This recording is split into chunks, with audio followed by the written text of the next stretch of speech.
बहुत समय पहले की बात है।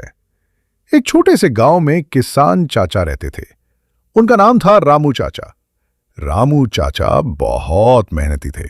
उनके पास एक छोटा सा खेत था जिसमें वो गेहूं, चावल और सब्जियां उगाते थे। पर उस साल बारिश बहुत कम हुई थी।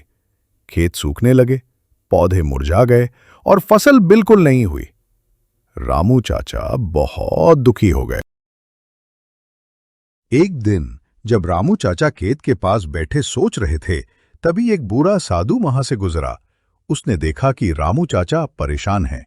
वो मुस्कुराया और बोला, बेटा, चिंता मत करो। ये लो, ये हैं जादुई बीज। इन्हें अपने खेत में बो दो और देखो चमत्कार।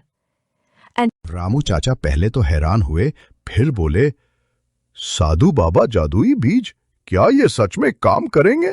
साधु मुस्कुराकर तुम बोले, सच्चे दिल से मेहनत करोगे और बीज की देखभाल करोगे तो जरूर। रामू चाचा ने धन्यवाद कहा और बीज लेकर घर आ गए। रामू चाचा ने अगले दिन सुबह उठकर बीज बोए। हर दिन पानी देते, मिट्टी को ध्यान से जोतते और पौधों से प्यार से बात करते। धीरे धीरे खेत में कुछ अजीब और सुंदर पौधे उगने लगे। उनके पत्ते सुनहरे थे और फूल रंग बिरंगे। कुछ ही हफ्तों में पूरे खेत में जादुई पौधों की बगिया तैयार हो गई। रामू चाचा उन्हें लेकर बाजार गए। सब लोग उन फलों को देखकर दंग रह गए। वाह, ये तो सोने जैसे लगते हैं। इनका स्वाद भी कमाल का है। बाजार में रामू चाचा की फसल की खूब बिक्री हुई। उन्हें खूब पैसे मिले।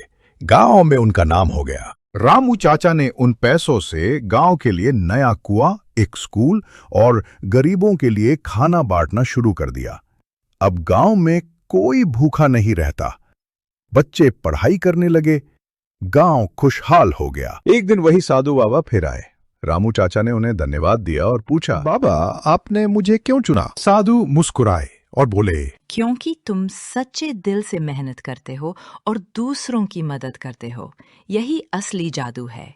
फिर साधु बाबा गायब हो गए। इस कहानी से हमें क्या सीख मिलती है? सच्चे दिल से मेहनत करने से हमेशा फल मिलता है। दूसरों की मदद करना सबसे बड़ा पुण्य है। भरोसा और धैर्य से कोई भी चमत्कार हो सकता है।